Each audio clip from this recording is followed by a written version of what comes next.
Welcome back to TYT Sports, everybody. We have one hell of a Super Bowl recap for you. It's going to include recap, and then we're going to get into the internet reaction because the internet still undefeated, I guess. Jayar Jackson, how you feeling, man? 16-0, 2017 season. 16-0, Super Bowl champion, Los Angeles Rams. Our wheels are rolling automatically. You know who's back? Jared Goff. Jared Goff is back. Who's your coach? I don't know. Some Is guy, it going to be Kyle Shanahan? some kid younger than me. No, they already hired him. Oh, they hired the youngest guy, Sean McVay.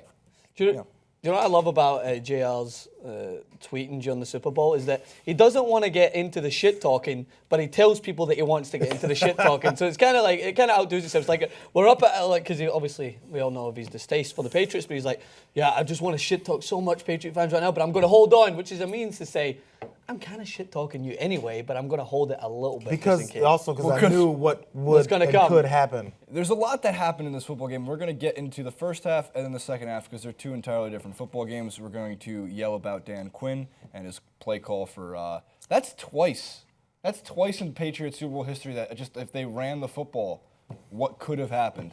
Again, I'm a firm believer of that field goal ain't easy. And there's no guarantee it goes in, but still, it was the wrong play call at the wrong time at the worst possible moment. There's a couple other really bad play calls as well from Bill Belichick in the first quarter and the second quarter, but no real fan believes that game. Well, no one who really believes that the Patriots have a chance, because as Francis brought up a minute ago, if you even know how much, if you watch the Patriots as much as most people do, because I've always been a big believer in fans watch a certain team, and the haters of that particular team watch that team all the time because they get joy in watching that team lose as many times as possible. I'm a true hater. I watch the Patriots as much as possible because I would love to see them lose, unless they play some team that I know they can't beat them, like the Browns. Anyway, so the thing is, if you watch enough Patriots, you realize that game was never over. Of course. You know, you look up and you're like, oh, they're down 25 points. This game is not over. There's two types of Patriots fans. We're all kind of sitting here discussing this before. There's a few stand-up Patriots fans, some of which I know really well. And then there's the insufferable, or is it unsufferable? Unbearable group that will use Julian Edelman's catch, which is still one of the most amazing circus catches we've ever seen, of course, in one of the biggest moments in the Super Bowl. He makes that catch, and they go, yeah, but David Tyree still hurts. During the game! 5 Super Bowls. I'm not sure if it's enough. All right, into the first quarter.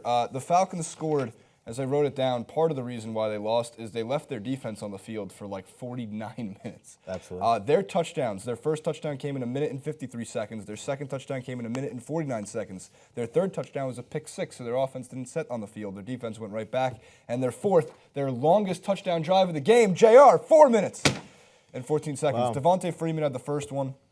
Austin Hooper with the second one. Robert Alford with the pick 6. And then with 8 minutes and 31 seconds left, Tevin Coleman got the 6-yard pass from Matt Ryan, and that's what I was trying to figure out before, because at one point he got injured and was kind of back and forth. So that dual threat, which Freeman and Coleman, which many analysts were kind of discussing before the game and the 2 weeks leading up to it, is they're going to have to triple cover Julio Jones, which went really well, I guess.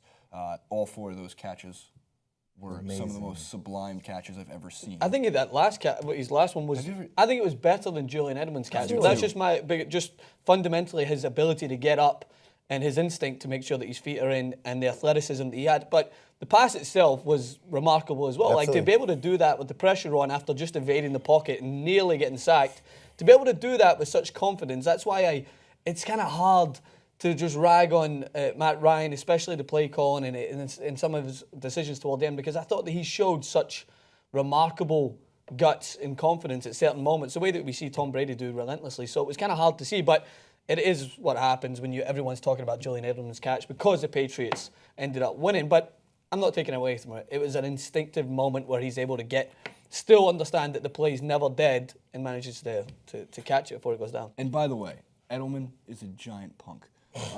And it's obvious when you see him getting always being targeted. It's kind of obvious. He seems like a dick. However, he's the type of dick you want on your team. No doubt. To make those kind of plays, it's the not to make this about the NBA. It's the Joakim Noah effect when he was good. Nobody wants him on your team. He was good. Nobody wants to play against him like on Florida and Chicago. But if he's on your team, he's probably a good teammate. And there's a couple things that Bill Belichick actually pointed out after the game. And the only time you ever see Bill Belichick give a semblance of personality is after he wins the Super Bowl. So we've seen it 5 times. Every time you see him in a press conference, if there's another game coming, we're only thinking about Atlanta. Thinking about Atlanta. So you get nothing out of the guy. When he finally gets back to the point of holding up another Lombardi trophy, he's a little more animated. He pointed out Dante Hightower's strip sack of Matt Ryan. He said they needed that one. He said the special teams giving them good field position, especially on giving the Falcons bad field position and for the Patriots good field position. This is something that we've talked about a lot throughout Turks and Jerks over the last 5 years. The Patriots have one of the best special teams units for the last 15 years in football. It's a lot of the reason that they constantly are in games because they'll pin you deep and they'll get the ball back and use their special teams. Makes it easy on their offense, yeah. Matthew Slater is a Hall of Famer. I know that sounds insane. They rarely put special teams guys in the Hall of Fame. Matthew Slater is the greatest special teams player who's ever played the game in a way that is not like that of Devin Hester, where he's not returning kicks. It's just his ability on the field in every moment. He's been there for a long run, too. James White was the real MVP. Some of this is from The Ringer. So a couple other... The real MVP. The real MVP, I should say. No doubt. A couple of other big moments from the game. So James White, 3 touchdowns. There's 2 two-point conversions that happened in that game. He was responsible for one of them. Grady Jarrett had 3.5 sacks on Tom Brady. And what do we talk about all the time? Jenks says it all the time. Anybody who's watched the Patriots play football, it's not difficult to beat the Patriots. It's difficult to execute well enough to beat the Patriots. Yeah. You can't rush your linebackers.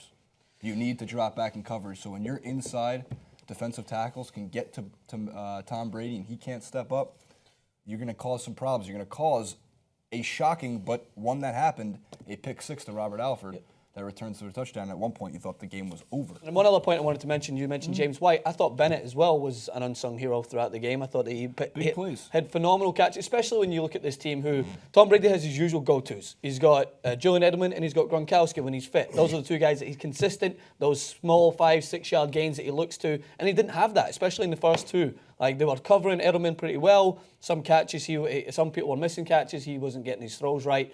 But then when you look at a man like Bennett, he's just a powerhouse who was able to maintain and basically push them forward to start to push the Falcons back a little bit, start to make them second-guess their coverage and maybe focus a little bit less on Edelman and push some space towards him. And I think that it's just moments like that where you need bigger plays to back up your quarterback that able to push the Patriots forward and give them more confidence because they weren't doing it in the first half. That's why I don't get when people are like, oh, it was some game. No, it was a great second half, I thought. Yeah, I agree. A lot of immediate reaction is it's the greatest Super Bowl of all time. It wasn't better look, it was an amazing comeback. It's something we'll probably never see again in football. It wasn't better than the Steelers-Cardinals Super Bowl. It wasn't. That was still the best one of the best Super Bowls. And it actually has some parallels because although Julio Jones didn't run that into the end zone, don't forget, Larry Fitzgerald, just before Santonio Holmes made one of the greatest catches in Super Bowl history, Larry Fitzgerald made one of the greatest plays in Super Bowl history and broke for a touchdown to get the lead before Santonio Holmes. I don't like too many comparisons of which was the best because everyone has there's lots of factors that go into it. I have a favorite Super Bowls because I'm a Rams fan. I mean, it's very easy to have these. I thought it was the Patriots-Panthers. You know so? My bad. Patriots-Rams? Oh, Rams, Patriots-Eagles. Yeah, it's exactly. You know, all those ones with the Rams included in it. And then all of this, like, sportsmanship and the fairness and all the things that you want to see go into choosing the winning team gets thrown out the window by the most stupid call in the history of the world. That you decide the winner of the biggest game basically has a chance to go uncontested and win the game by the flip of a coin. They don't get a chance to rebuttal. I've said this before. I've said, and it's an obvious call that people will laugh and be like, it's American football, man. Just accept the rules. Well, you give me shit about penalty kicks. There's no defense for the overtime rules, but that's the way it is. I don't think, surely you can make it that they have a chance to run it back. Well, they've recently changed it to what it is now. It used to be even worse. So the thing is, to that point, they can change it again. To make it even more fair. Why would they do that? What's hard with giving them a shot to run it back? I'm sure many people, actually I'm not just sure, I know many people said that before it was changed to our current overtime rules when it was just whoever scores first wins. So now, even if you get a field goal, you still win. But now you have a chance to rebuttal a field goal. Why can't you just rebuttal a touchdown? What they want. Whichever quarterback can throw it through the uprights 80 yards out wins the football game. Because they still wanted to give some kind of, I guess, throw some kind of credit to the people who were like, stop messing with the basis of the game. First to score wins. So they gave a little bit back to them and said, you know, okay, if you score a touchdown, then you can win. Yeah. That they gave it to that much because people were so upset that how are you going to let me kick a field goal and win a whole game off of a coin toss? But they need to continue to roll That's that to back. make it so that the name football still has meaning. Yeah, we're talking about a game. We're talking about rules in which even Julian Edelman said after the game, no one knows what the rules for a catch is anymore. Yeah. So I just tried to catch the football. That's what I tried to do. Well, that was a catch. A couple of quick elements. For one, part of the reason, aside from Dan Quinn's atrocious play call in the fourth quarter, number of plays run by each team. Wow. You run 85 plays, the defense is going to be gassed. Who had the longest run for the Patriots in the Super Bowl? That would be Brady. Tom Brady with a 15-yarder. LeGarrette Blount, this is where I was confused with Bill Belichick's play calling. The amount of times that I watched Bill Belichick fall to the let's establish the run style of football when it was not working. And after LeGarrette Blount fumbled, I'm shocked he was even allowed to be back in the game. Well, he barely was. They also really almost got Dion Lewis super injured on a trick play. Yeah. Matt Ryan's quick quote after the game, if those were looking for some explanation as to why they threw the ball on 3rd and 1 again, our EP Dan is going to lose his mind after I read this regardless. But element number 3, we have Matt Ryan's next quote. When asked about the call after the game, Ryan relayed a similar sentiment to what Kyle Shanahan was saying. The drive had opened with the bold call to throw a play-action leak out to Freeman on 1st and 10 to produce the 39-yard gain. In a way, every subsequent decision was an extension of that approach. Too aggressive? No, I thought Kyle did a good job, Ryan said. I thought we played that way. The way that we play, we always play aggressive and play to win, and we had opportunities as players. I mean, not that there's sore losers in this sense, but I think that how Matt Ryan, Dan Quinn, and the rest of the Falcons kind of handled it. I mean, last year, Cam Newton didn't show up at the press conference. So I guess Julio Jones is just the most class act player in the NFL because he went to his. And actually, no, I agree with this sentiment. And they make those calls. It didn't work out. If it had worked out, we wouldn't be talking about it. So exactly the thing is, you know what stalled that drive? This is again the same drive where Julio Jones had the great catch on the sideline, right? And then the rollout from Matt Ryan. Which one? Because he had all 4 of them. That We're not catchable footballs. Yeah, that last great drive when Matt Ryan rolled out, avoided the sack and tossed it. The thing is there was a sack and then a holding penalty back to back that took them out of field goal range. Those things destroyed that drive more so than the play calling. Yeah, the play calling started that way, and now if you start just running it and dinking and dunking it, and then they call their timeouts and just stuff you, and you don't get your field goal, they're going to say, "What happened to this Falcons offense? They're a powerful, high potency offense. What happened? Why are they not running the ball right up the gut and just giving up?" We'd be just as upset about that. I'm here.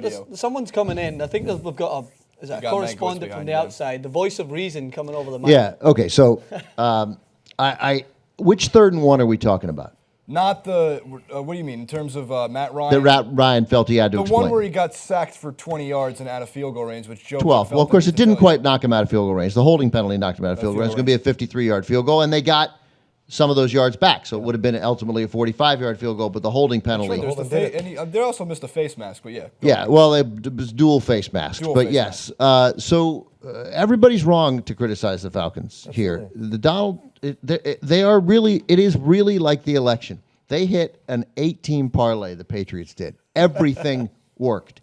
Everything worked. And Jayar, 3 balls knocked up in the air, 3 opportunities to it. 2 balls, those balls get intercepted in life. They got knocked up in the air. Absolutely. And then so Martellus Bennett grabbed one of those too, yeah. And Matt Ryan is right. The where the Falcons got tentative was before that last drive. But then on that last drive, it was like, yes, we said it as we're watching. That's the Falcons. Aggressive. Let's go. And they did it, and they were aggressive, and it worked. And then terrible luck befell them. They didn't get a pick. They got the holding penalty. They got the sack. Matt Ryan, I'm sure, thought he could get away. But even with the sack, they were in position to get back into field goal range after that next completion that got sent back because of the holding penalty. So I thought the aggressiveness of the Falcons is what got them up 28-3. It's what should have had them up 31-3 or 35-3 or 35-10 or 35-9, whatever it was. So getting on them for a lack of aggressiveness is telling them not to be who they were. It's a mistake. And their aggressiveness is why they were great. And then an incredible, terrible set of events set them back. Who'd you bet? I bet the Falcons, of course, but I was like, how uplifting you are. Well, everybody who bet the Falcons should be pleased. I mean, I had nothing to defend. They dominated that game, and then crazy stuff happened. If you bet the Patriots, you got incredibly lucky because you first of all should have pushed anyway. But Look, if I had a team +3, the final score was 28-28. I win. Granted, nobody's going to pay me. Before we go, And real quick, though, but most importantly, people should recognize this was the worst loss in the history of American sports. This is number one. If you're a Falcon fan, probably if you're a Falcon player, it does not get worse. I'm not talking about gambling or my money. This was the worst, and I have experienced as a fan the worst. A's blowing 2-0 leads in series after losing game 5 after game 5 after game 5. Washington losing to Dallas 35-34, getting knocked out of the playoffs 1979. 34-21 lead, 6:21 to play to win the division, make the playoffs. You had the ball, and they lost. 70. This was the worst defeat any team in America has ever had. And, Golden State had a bad one. The Cleveland Indians had a bad one. Buckner? Alabama had a bad one. Yeah. Right? This is number one. It doesn't get worse than this, or better if you're a Patriot fan. But it was. This is the worst defeat any team has ever experienced.